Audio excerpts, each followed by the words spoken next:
All right, in this Zap of the week, we are going to connect our Google Calendar with Evernote. And the use case in this is going to be when you have a reoccurring meeting that you want to take notes on over and over again without creating a new template each time. So first thing we're going to do, we're going to dive into Zapier and make a Zap. I'm going to call this sales meeting notes for an example. We are going to choose our trigger, which is always important.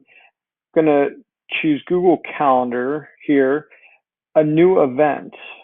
And you can also do this where it matches a specific search. So maybe it's not every event that you want, but one that matches a key terminology such as sales meeting, any event with sales meeting, and it would create a note. I'm going to make sure and grab my calendar here and continue. And then we will look for a step or a sample, I should say. Now, well, it's looking for a sample. I'm going to go over to my Google Calendar and set up that reoccurring meeting that may happen on a weekly basis. So Google Calendar is, of course, a great way to schedule your world and your business life. So I'm going to say 5 p.m., 6 p.m. You can, of course, put any information in there that you'd like. I'm going to add myself as a guest using my personal Gmail, and then maybe put some information down in the meeting notes, such as mandatory sales team meeting.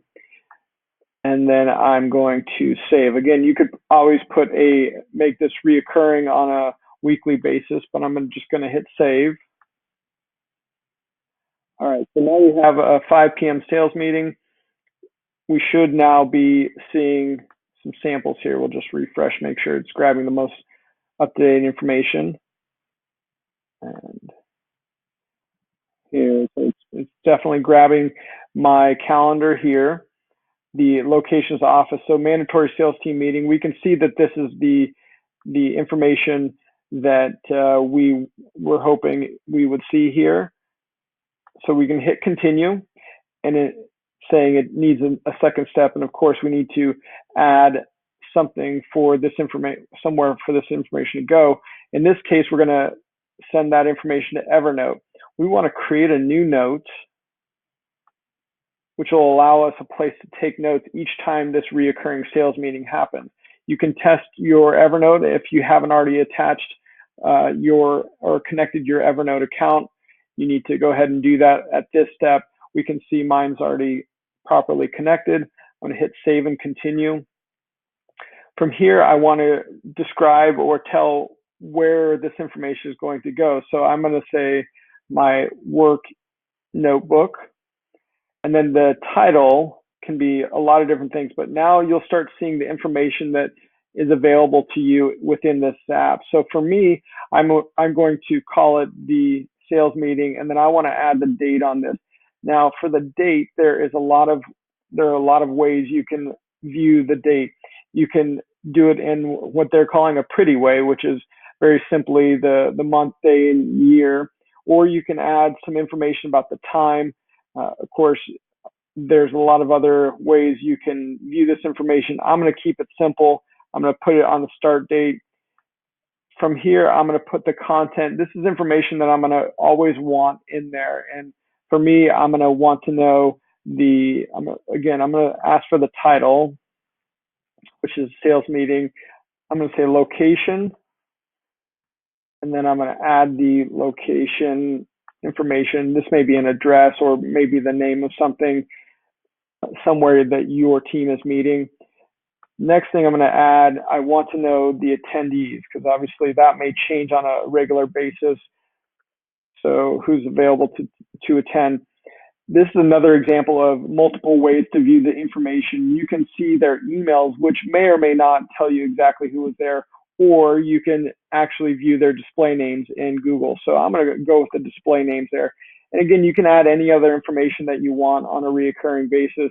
Maybe I'll write just sales meeting as a header, sales meeting notes. And then you can add tags to be able to look up information and categorize your Evernote later. In this case, I'm going to go ahead and skip that. You can get a reminder time for this meeting in Evernote if that's where you get your triggers. I get them in Google Calendar, so I'm not going to set a second reminder in Evernote.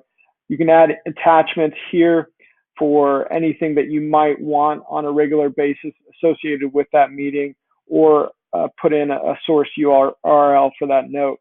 From here, I'm going to continue. Looks like all the information I wanted, and then I'm going to go ahead and send a test to Evernote. See if this is successful. Green is good. So let's go over and take a look at the notebook. You don't see it there, but if I refresh it, we should see this information. And it's true. We do see a new note in here, sales meeting November 25th, 2018. And then I would be able to just go ahead and start my meeting notes here.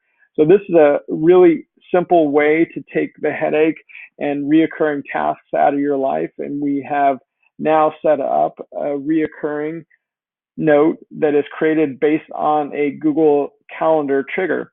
So I'm going to go ahead and turn this Zap on. Hope you enjoyed the Zap of the Week. For more information, you can always check out our website at smallbizsimple.com, or stay tuned and connect with us on Facebook.